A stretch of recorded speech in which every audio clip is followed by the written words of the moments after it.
तर धम्मचक्र प्रवर्तन सुत्त त्याचं पठण आणि अर्थ वाचन आपण पुढे नेऊ. म्हणजे ते सूत्र पूर्ण होईल. त्यातलं किती आपल्याला फक्त पठण करून आणि अर्थ वाचून ते सूत्र लक्षात येतंय की येत नाही, हे आपल्याला लक्षात येईल. तर कुठपर्यंत आलो आपण? इदं खोपन भिक्खवे, आता चौथं आर्य सत्य आहे. चौथं आर्य सत्य जे आहे, इदं खोपन भिक्खवे दुःख निरोधगामिनी पटिपदा आर्य सच्चंग. भिक्षुनो, हा जो आहे हे जे चौथं आर्य सत्य आहे, तो म्हणजे अष्टांग मार्ग होय. काय आहे तो? अयमेव, असा आहे. आर्यो अठ्ठंगिको मग्गो, असा आहे अष्टांग मार्ग. सेयतिदं म्हणजे असा आहे. सम्मा दिट्ठी, सम्मा संकप्पो, सम्मा वाचा, सम्मा कम्मंतो, सम्मा आजीवो, सम्मा वायामो, सम्मा सती, सम्मा समाधी. आता हे स्पष्ट आहे. हे शब्द आपण अनेक वेळा ऐकलेले आहेत. सम्यक दृष्टी, सम्यक संकल्प, सम्यक वाचा, सम्यक कर्मांत, सम्यक आजीविका, सम्यक व्यायाम, सम्यक सती आणि सम्यक समाधी. आता पुढे आर्य सत्याबद्दल सांगतात ते, इदं इदं दुःखं आर्य सत्यं भिक्खवे पुब्बे अननुसुतेषु धम्मेषु चक्षुं उदपादि, ज्ञानं उत्पादि, पञ्या उत्पादि, विद्या उत्पादि, आलोको उत्पादि. तर हे जे दुःख आर्य सत्य आहे, हे पूर्वी कधी ऐकलं नव्हतं असं ते म्हणतात. ते काय म्हणतात, हे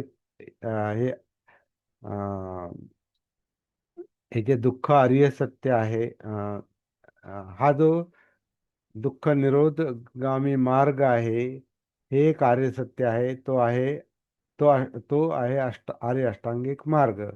आणि तो काय आहे? तर सम्यक दृष्टी, संकल्प वगैरे वगैरे, सम्यक समाधीपर्यंत. तर भिक्षूंनो, दुःख हे एक आर्य सत्य आहे.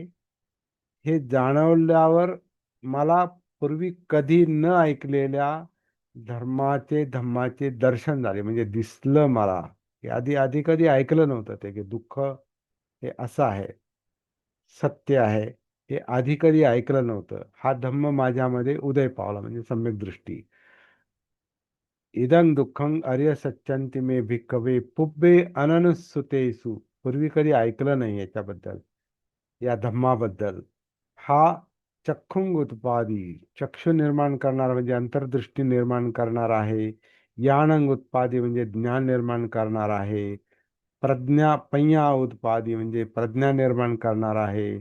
विद्या उत्पादी म्हणजे विद्या उत्पन्न करणार आहे. आलोक उत्पादी म्हणजे प्रकाश निर्माण करणार आहे. असा याचा अर्थ आहे. तं खोपनिदं दुःखं आर्य सत्यं पै परियेयन्ति मे भिक्खवे पुब्बे अननुसुतेषु धम्मेषु चक्षुं उत्पादि, ज्ञानं उत्पादि, पञ्या उत्पादि, विद्या उत्पादि, आलोक उत्पादि. तं खोपनिदं दुःखं आर्य सत्यं परियातन्ति मे भिक्खवे पुब्बे अननुसुतेषु धम्मेषु चक्षुं उत्पादि, ज्ञानं उत्पादि, पञ्या उत्पादि, विद्या उत्पादि, आलोक उत्पादि. या सगळ्याचा अर्थ असा आहे की भिक्षू भिक्खू हो, हे दुःख एक कार्य सत्य आहे. असे जाणवल्यावर मला पूर्वी न ऐकलेल्या धर्माचे दर्शन झाले. ज्ञान मिळाले, प्रज्ञा प्राप्त झाली, विद्या लाभली, प्रकाश पडला. हे दुःख आर्य सत्य जाणण्यास योग्य आहे असे समजल्यावर मला पूर्वी ऐकण्यास न मिळालेल्या धर्माचे दर्शन झाले, ज्ञान मिळाले, प्रज्ञा प्राप्त झाली, विद्या लाभली, प्रकाश पडला. हे दुःख आर्य सत्य जाणण्यास योग्य आहे असे समजल्यावर मला पूर्वी ऐकण्यास न मिळालेल्या धम्माचे दर्शन झाले, ज्ञान मिळाले, प्रज्ञा प्राप्त झाली, विद्या लाभली, प्रकाश पडला. म्हणजे दुःख हे सत्य आहे, ते जाणून घेतलं पाहिजे, हे मला समजलं. आणि जाणण्यास ते योग्य आहे, हे मला, हे दुःख सत्य आहे, हे जाणून घेतलं पाहिजे, कारण ते जाणून घेण्यास योग्य आहे. असे तीन टप्पे त्यांनी त्याचे पाडलेले आहेत. म्हणजे एकूणात दुःख हे जाणून घेतलं पाहिजे, हे सत्य जाणून घेतलं पाहिजे. आणि मग त्याच्या ते काय म्हणणार, अभ्यासाला लागले म्हणा किंवा चिंतनाला लागले. अर्थात याच्यामध्ये जागृत चिंतन आहे. सती धम्मचिंतन आपण ज्याला म्हणतो, तो जागृत चिंतन आहे. मग हे दुःख सत्याबद्दल त्यांनी ते चिंतन सुरू केलेलं आहे पुढे. आणि मग दुःख समुदयाकडे ते वळतायत. इदं दुःख समुदयं आर्य सच्चंती. इदं दुःख समुदयं आर्य सच्चंती. हे दुःख समुदय आर्य सत्य आहे. त्याच्याबद्दल काय म्हणतात? इदं दुःख समुदयं आर्य सच्चंती मे भिक्खवे पुब्बे अननुसुते सुधम्मेषु चक्षुंगुत्पादि ज्ञानंगुत्पादि पय्याउत्पादि विद्या उत्पादि आलोकोत्पादि तंखोपनिदं दुःख समुदयं आर्य सत्यं पहातब्बन्ति मे भिक्खवे पुब्बे अननुसुतेषु धम्मेषु चक्षुंगुत्पादि ज्ञानंगुत्पादि पय्या उदुपादि विद्या उदुपादि आलोको उदुपादि तंखोपनिदं दुःख समुदयं आर्य सत्यं पहीनन्ति मे भिक्खवे पुब्बे अननुसुतेषु धम्मेषु चक्षुंगुत्पादि ज्ञानंगुत्पादि पय्या उदुपादि विद्या उदुपादि आलोक उदुपादि. तर आता ह्या दुःख आर्य सत्याबद्दल तेच म्हणतात, तसंच बोलतात. जसं दुःखाबद्दल बोललेलं आहे की हे मी कधी ऐकलं नाही, याचं कधी मी पूर्वी ऐकलं नाही, म्हणून याचं मला याचं याचं मला अं, अं, काय म्हणतात की याचं मला दर्शन झालेलं आहे आणि ते समजून घेतलं पाहिजे. ते समजलेलं आहे, ते समजून घेण्यायोग्य आहे, हे सत्य आहे, हे समजून घेतलं पाहिजे, ते समजून घेण्यायोग्य आहे. कारण हे दुसरंही सत्य जे आहे, हे पण परत तसंच आहे की हे मला समजल्यावर मला त्याचं त्याचं दर्शन झालं, त्याचं ज्ञान लाभलं, प्रज्ञा लाभली, विद्या लाभली, विद्या मिळाली, माझ्या डोक्यात प्रकाश पडला, माझ्या मनात प्रकाश पडला की हे दुःखाचं कारण आहे, हे दुःखाच्या उत्पत्तीचं उदयाचं कारण आहे, हे दुसरं आर्य सत्य आहे. असा एक सर्वसाधारण याचा अर्थ आहे. मी शब्दशः अर्थात जात नाही आता प्रत्येक ह्याच्यात. तो एक वेगळा अभ्यास आहे. शब्दशः अभ्यास करणे हा वेगळा अभ्यास आहे आणि त्याला अ, मोठा वेळ दिला पाहिजे. मग पुढे ते दुःख निरोध सांगतात. आधी दुःख सांगितलं, दुःख समुदय सांगितलं, आणि दुःख निरोधाबद्दल पुन्हा तेच म्हणतात की हे मी आधी कधी ऐकलं नाही, याचा याच्यावर हे जाणून घेतलं पाहिजे, कारण ते जाणून घेण्यायोग्य आहे. आणि हे पुन्हा काय आहे, हे पूर्वी कधी ऐकलं नाही, हे याच्यामुळे चक्षु निर्माण होतात, म्हणजे अंतर्दृष्टी निर्माण होते, ज्ञान उत्पादी म्हणजे ज्ञान उत्पन्न होतं, पय्या उत्पादी पय्या निर्माण होते, प्रज्ञा निर्माण होते, विद्या उत्पादी विद्या उत्पन्न होते, प्रकाश निर्माण होतो, आलोक उत्पादी. हे तिसऱ्या आर्य सत्याबद्दल ते म्हणतात. इदं दुःख निरोधगामिनी पटिपदा आर्य सच्च आर्य सच्चन आर्य, हे थोडंसं प्रिंटिंग मिस्टेक आहे. आर्य सच्चनित मे भिक्खवे पुब्बे अननुसुतेषु धम्मेषु चक्षुंगुत्पादि ज्ञानंगुत्पादि पय्याउत्पादि विद्याउत्पादि आलोकोत्पादि तंखोपनिदं दुःख निरोधगामिनी पटिपदा आर्य सत्यं भावे तब्बन्ति मे भिक्खवे पुब्बे अननुसुतेषु धम्मेषु चक्षुंगुत्पादि ज्ञानंगुत्पादि पय्याउत्पादि विद्याउत्पादि आलोकोत्पादि तंखोपनिदं दुःख निरोधगामिनी पटिपदा अर्य सच्चं भावितन्ति मे भिक्खवे पुब्बे अननुसुतेषु धम्मेषु चक्खुंगुत्पादी याणंग उत्पादी पय्या उत्पादी विद्या उत्पादी आलोक उत्पादी. असं दुःख निरोधाबद्दल पुन्हा ते तसंच सांगतायत. त्याचा अर्थ मी आधी वाचून दाखवलेला आहे. तिसरं जे आहे, चौथं सत्य जे आहे, दुःख निरोधगामिनी प्रतिपदा. या दुःख निरोधगामिनी म्हणजे दुःख निरोधाचा मार्ग, त्याच्याविषयी देखील ते तसंच म्हणतात की त्या त्या त्याची मला दृष्टी आली, त्याचं मला ज्ञान झालं, त्याचं दर्शन झालं, त्याचं ज्ञान लाभलं, प्रज्ञा प्राप्त झाली, विद्या मिळाली त्याची, आणि माझ्यात प्रकाश पडला. तर असं हे दुःख निरोधगामिनी प्रतिपद म्हणजे दुःख निरोधाचा हा मार्ग आहे. हा आधी कधी ऐकला नव्हता. ते आधी कधी मला ते ऐकण्यात नव्हतं, समजलं नव्हतं. तर हे दुःख निरोधगामिनी प्रतिपद काय आहे? इदं दुःख निरोधगामिनी पटिपदा आर्य सच्चंती मे भिक्खवे पुब्बे अननुसुतेषु. पूर्वी ऐकलं नव्हतं.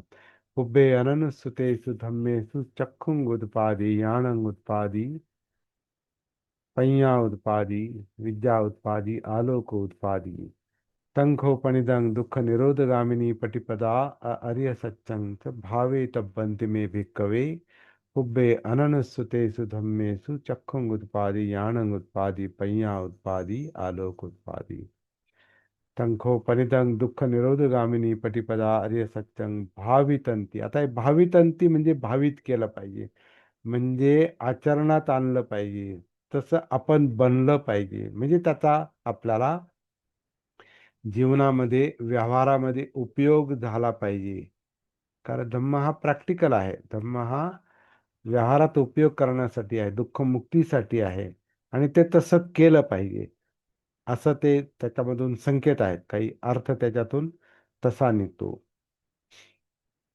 तंखोपनिदं दुःख निरोधगामिनी पटिपदा आर्य सच्चंती भावितंती मे भिक्खवे पुब्बे अननुसुतेषु.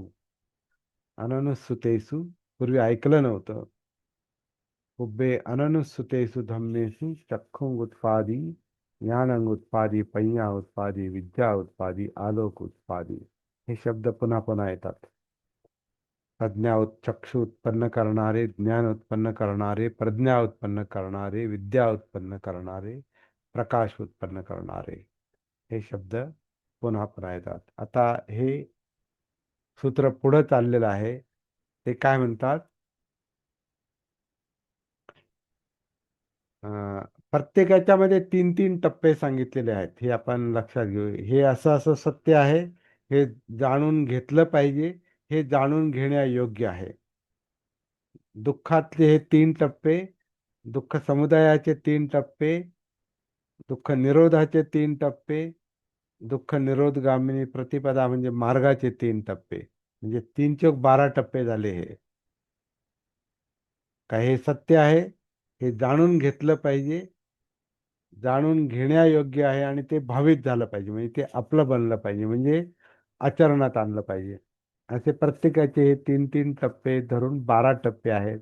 आणि मग ते म्हणतात, याव किंवंच मे भिक्खवे इमेषु चतुषु अर्य सच्चेषु एवं ति परिवट्टं द्वादशाकारं यथाभूतं यानदस्तनं सुविशुद्धिं अहोसि नेव तावाहं भिक्खवे सदेव के लोके समीर के सब्रह्म के सत्समण ब्राह्मणिया पजाय सदैव मनुष्याय अनुत्तरं सम्मा संबोधिं अभिसंबुद्धो पच्चन्यासिं. याचा अर्थ असा आहे, भिक्षूंनो, जोपर्यंत मला या चार आर्य सत्यापैकी प्रत्येकी तीन तऱ्हेची आणि एकूण 12 प्रकारचे यथातथ्य विशुद्ध ज्ञानदर्शन झाले नाही, तोपर्यंत देव, मनुष्य, मार, ब्रह्मदेव, श्रमण, ब्राह्मण यांच्या जगात देव आणि माणसांच्या समुदायात अनुत्तर म्हणजे श्रेष्ठ अशा सम्यक संबोधीचा मला लाभ झाला. हे जोपर्यंत मला त्याचं ज्ञान झालं नाही, याचा मला लाभ झाला हे मला वाटलं नाही, तोपर्यंत मी या लोकांमध्ये गेलो नाही. कोणत्या लोकांमध्ये? देव लोकांमध्ये, मनुष्य लोकांमध्ये, मार, ब्रह्मदेव, श्रमण, ब्राह्मण यांच्या समुदायामध्ये मी गेलो नाही. असा याचा सर्वसाधारण अर्थ आहे. तर मग यतोच मे भिक्खवे इमेषु धम्मेषु आर्य सत्येषु एवं ति परिवट्टं द्वादशाकारं यथाभूतं ज्ञानदर्शनं सुविशुद्धं गहोसि यथा यथाहं भिक्खवे सदेव के लोके समारके स ब्रह्मके सत्समण ब्राह्मणिया पजाय सदैव मनुष्याय अनुत्तरं सम्मा संबोधिं अभिसंबुद्धो पच्चयासिं यानं च पनमे दස්සनं उत्पादी अकुप्पा में चेतो विमुक्ति अयमत अयमंतिमा जाती नच्छिदानी पुनः भवती. आता याचा आपण अर्थ पाहूया. भिक्षू हो, पण जेव्हा मला या चार आर्य सत्याविषयीची प्रत्येकी 3 तऱ्हेची आणि 12 प्रकारची सुविशुद्ध आणि यथातथ्य ज्ञानदृष्टी प्राप्त झाली, तेव्हाच देव, मनुष्य, मार, ब्रह्मदेव, श्रमण ब्राह्मणांच्या जगात व देव माणसांच्या समुदायात अनुत्तर श्रेष्ठ अशा सम्यक संबोधीचा मला लाभ झाला असे मनोमन वाटले, अशी मला खात्री झाली.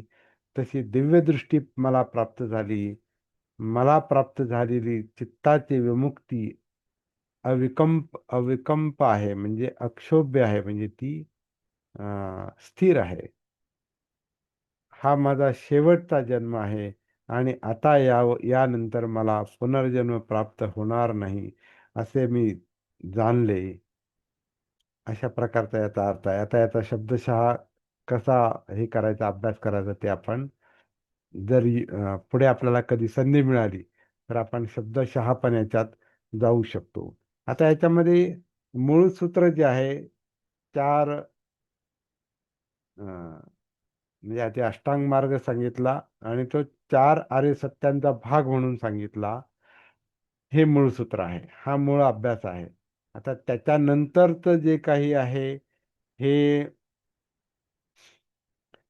बुद्धांनी असंच सांगितलं की नंतर ते विस्तारित केलेलं आहे, हे समजायला काही मार्ग नाही.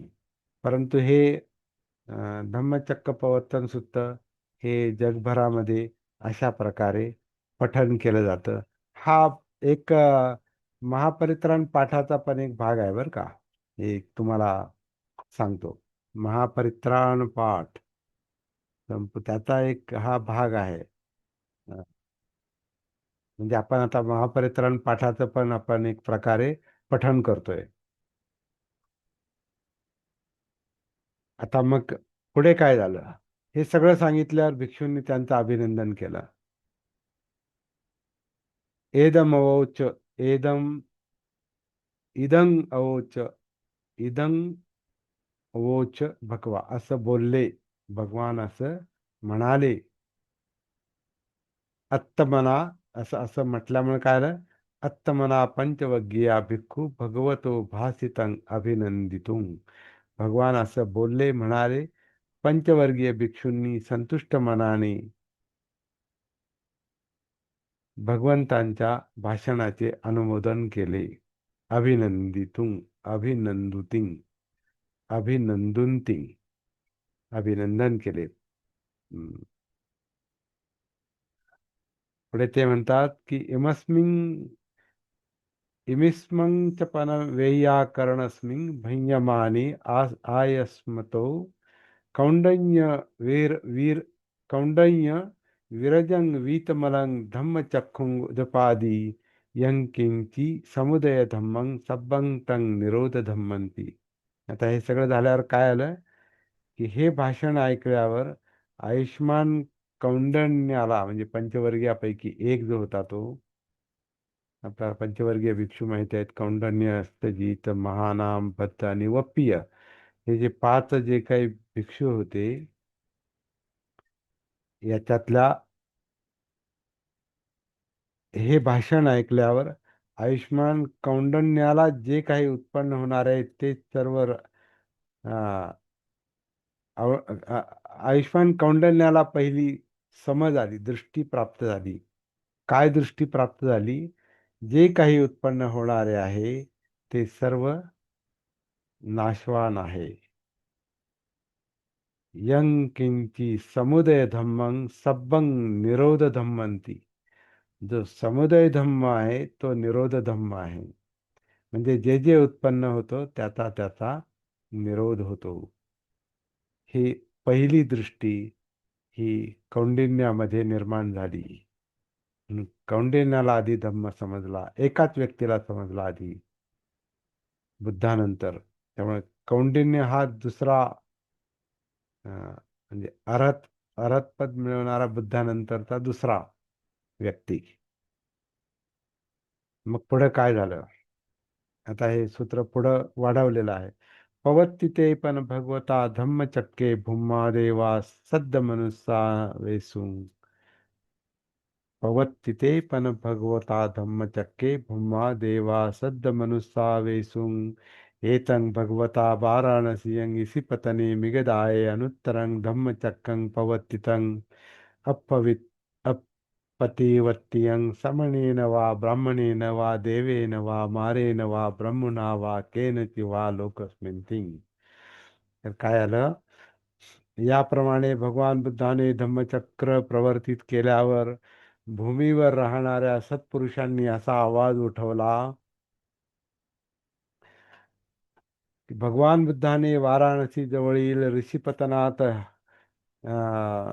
हैरणांच्या बागेमध्ये हरिणांच्या बागेमध्ये म्हणजे इसिपत्ताने मृगदाय, मृग म्हणजे हरिण, हरिणांच्या वनामध्ये, हरिणांच्या बागेमध्ये असे अनुपम धम्मचक्र प्रवर्तित केले की जे धम्मचक्र श्रमण ब्राह्मण देवता मार ब्रह्मा दुसरा कोणत्याही व्यक्तीकडून या जगामध्ये उलट फिरवले जाऊ शकत नाही. किंवा जे धम्मचक्र यापूर्वी श्रमण ब्राह्मण देवता मार ब्रह्मा किंवा दुसऱ्या कोणत्याही व्यक्तीकडून या जगामध्ये आजपर्यंत प्रवर्तित होऊ शकले नाही, असं धम्मचक्र बुद्धांनी सांगितलेलं आहे. अशी चर्चा सुरू झाली. कोणामध्ये? या श्रमण ब्राह्मण देवता मार ब्रह्मा आणि इतर लोकांमध्ये. भुम्मानं देवानं सद्दं सुत्वा चातुं महाराजिका देवा सद्द मनुस्सावेसुं. एतं भगवता वाराणसीयं इसिपतने मिगदाय अनुत्तरं धम्मचक्कपवर्तितं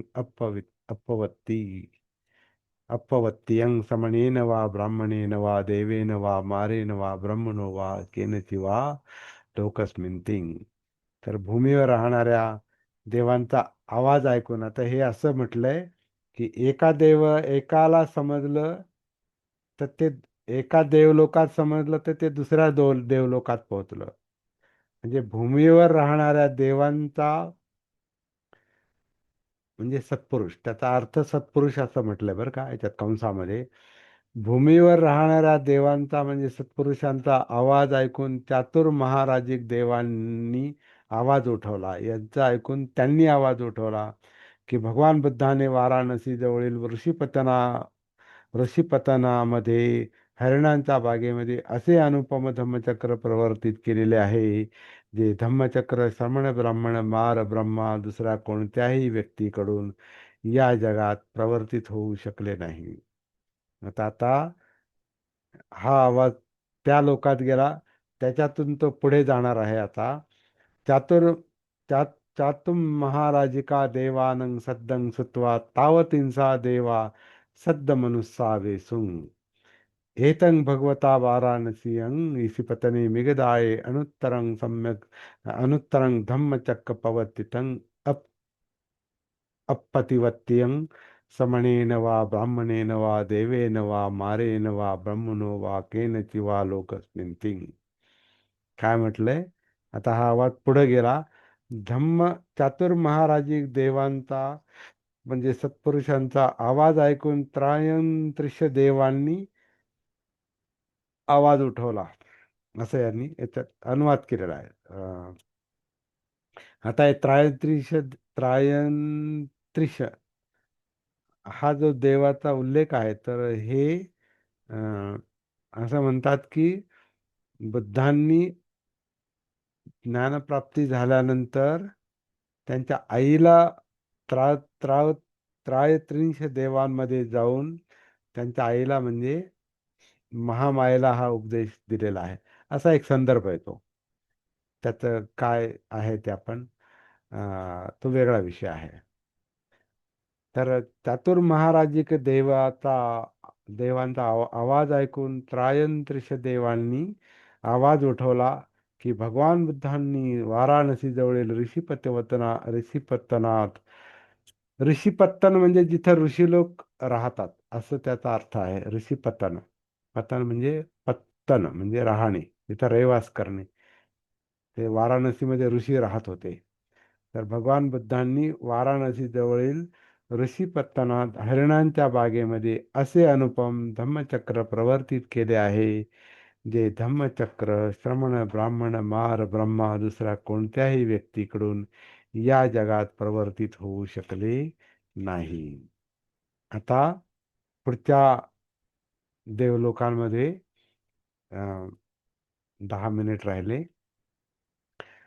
तावतिंसानं देवानं सद्द सुत्वा यामा तावतिंसानं देवानं सद्दं सुत्वा यामा देवा सद्द मनुस्सावेसुं एतं भगवता वाराणसीं इसी पतने मिगिदाय अनुत्तरं धम्मचक्रं पवर्तितं अपतिवत्यं समणेन वा ब्राह्मणेन वा देवेन वा मारेन वा ब्रह्मणा वा केनचि वा लोकस्मिन् तर तावतींस लोकांकडून हा आवाज याम लोकांपर्यंत पोहोचला आणि मग तिथे पण त्यांनी आवाज उठवला की भगवान बुद्धांनी वाराणसी जवळील ऋषीपतनात हरिणांच्या बागेमध्ये अनुपम धम्मचक्र प्रवर्तन केले आहे, जे धम्मचक्र श्रमण ब्राह्मण देवता मार ब्रह्मा किंवा इतर कोणत्याही व्यक्तीकडून जगात प्रवर्तित होऊ शकले नाही.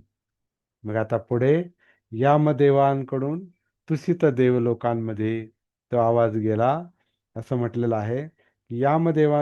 यामानं देवानं सद्दं सुत्वा.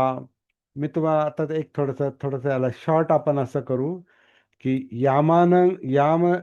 याम देवलोकाकडून तुसित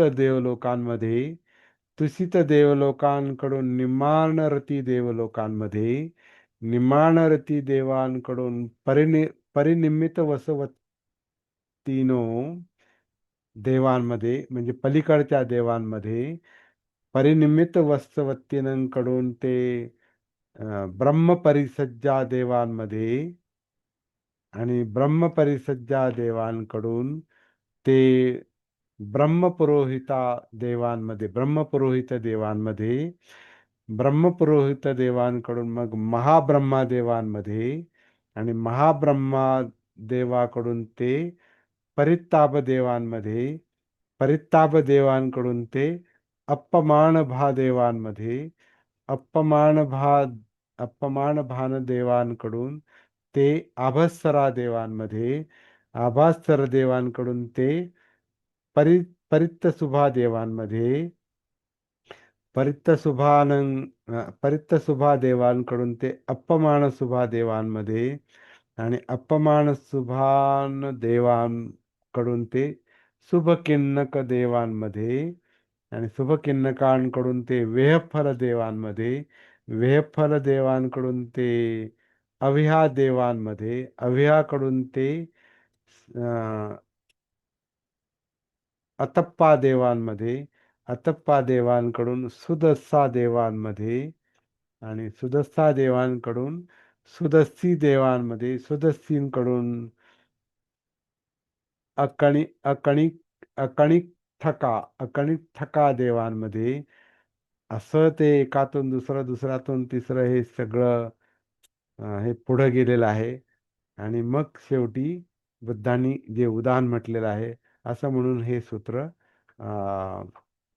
संपतं. तर आता मला वाटतं याला एक तिसरा तिसऱ्यांदा परत तिथं यावं लागेल आणि मग हा उरलेला भाग आपण पूर्ण करणार आहोत, किंवा हा भाग तुम्ही पुस्तकामध्ये वाचून सुद्धा माहिती करून घेऊ शकता, धम्मचक्र प्रवर्तन सूत्रामध्ये. किंवा पाहिजे असेल तर उद्या आपण, आज नाही, कारण आता मला थोडा त्रास व्हायला लागला कानाला. अं, उद्या आपण उरलेला जो भाग आहे, छोटासा आहे, म्हणजे या लोकातून त्या लोक, या देवातून त्या देवामध्ये, त्या देवातून, असं जे वेगळ्या देव लोकांमध्ये तो आवाज पोहोचलेला आहे आणि गर्जना झालेली आहे, तर त्याचा उल्लेख याच्यामध्ये आहे. ते आपण उद्याला पाहूया. आज आपण कोणत्या देवांपर्यंत आलो? आपण तुसित देव लोकांपर्यंत आलेलो आहोत. उद्यापासून तुसित देव लोकांपासून शेवटच्या देवलोकांपर्यंत, अकडीठका देवलोकांपर्यंत किंवा ब्रह्मलोकांपर्यंत आपण जाऊया. हे काय आहे? हा बाबासाहेबांनी जे म्हटलेलं आहे ना, की हे जे संकलन आहे, या संकलनातून कधी कधी बुद्धांचं ज्ञान प्राप्ती हरवली जाते. म्हणजे आता हे सगळं आपण पठन केल्यानंतर काय परिणाम झाला आपल्यावर? काय समजलं?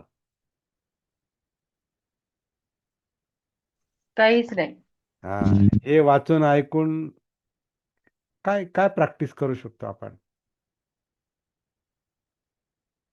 हेच आपल्याला पाहायचंय.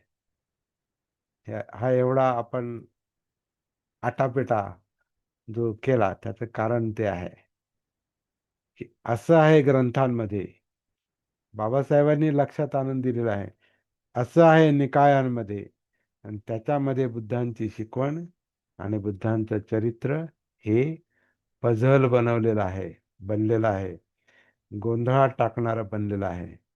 पण तो गोंधळ आपल्याला पाहिला पाहिजे. काय गोंधळ आहे? जागृतीपूर्वक. पण हे अनेक लोकांचं, अनेक बौद्धांचं हे कर्मकांड पण बनलेलं आहे. याचं सातत्यानं पठण चाललेलं असतं.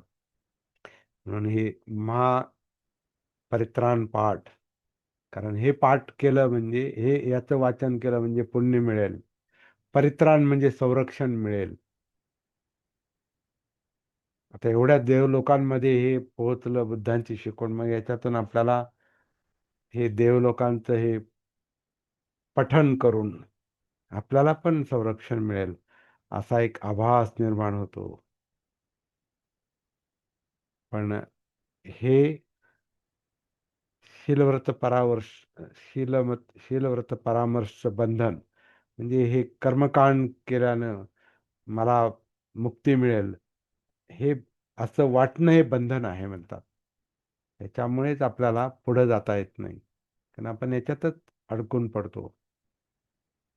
पण अभ्यास म्हणून आपण हे उद्या याचं परत थोडंसं पुढचं वाचन करून हे सूत्र आपण पूर्ण करू. आजच मी म्हटलो असतो, परंतु मला तशी आता माझी अवस्था नाही, मला बधिरता आली, कारण एक माझं कान काम करत नाहीत, आणि जे आवाजाचे आघात आहेत त्यांनी मला आणखीन माझं हिअरिंग कमी होत चाललेलं आहे. आणि तर तुमचं थांबतो मी. हिअरिंग कमी झालं. हा, तुमचं हिअरिंग कमी झालं, पण आमचा पण थोडा पुरतो गोंधळ झाला. कुणाकडून कुणाकडे ते लक्षात आलं नाही. हेच बाबासाहेबांनी लक्षात आणून दिलेलं आहे. हे आता पूर्ण पझल. वाचून पण लक्षात येणार नाही, लक्षात घेऊ आपण. हम्म. कारण अभ्यासच. हा, हा. बोला बोला. चांगल्यापैकी अभ्यास करावा लागेल आणि तरी तरी पण देखील ते तरी पण हे देवलोक समजतील का? नाही ना, ते कसं मग आता किती ते काय आता अभ्यास, किती अभ्यास करणार? अभ्यासाला काही बेस पाहिजे ना. हे फक्त मानण्याच्या प्रत्येक गोष्टी आहेत. देवधर्म आपण पाहतो ना इतरत्र पण, देवधर्म या मानण्याच्या गोष्टी आहेत. मानायचं हे आहे. हे एवढे देवलोक आहेत, आता आपण आणखीन उद्या पाहू. एवढे देवलोक आहेत हे मानायचे, हे प्रश्न नाही निर्माण करायचे याच्यात, नाही तर मग पाप लागल. मानण्याचा अर्थ काय? माना फक्त, असं बुद्धांची शिकवण असू शकत नाही. आपण नाकारू शकत नाही. हा प्रभाव असू शकतो सगळीकडे, परंतु ते कसा हम्म. प्रभाव पडला, त्याची भाषा व्यावहारिक पाहिजे, माणसातली पाहिजे, तर ते पत्नी पडेल, तर ते गळी उतरेल आणि व्यवहारात येईल. आपला वेळ संपत आलेला आहे. अं, उद्या उद्या भेटूया येऊ आपण. सर. हा, उद्या भेटू हम्म. आपण. जय भीम, नमो बुद्धाय. ठीक आहे. खूप छान पैकी म्हणजे आमच्यापर्यंत हे काय म्हणतो आपण त्याला, धम्मचक्र प्रवर्तन सूत्र खूप अभ्यास केला पाहिजे आणि खरं काय ते स्वीकारलं पाहिजे आपण. हम्म. छान. शेवटी आपला प्रश्न सुटला पाहिजे जीवनाचा, हा हा, महत्वाचा दुःख. मुद्दा आहे. हा. जय भीम. नमो बुद्धाय. नमो बुद्धाय.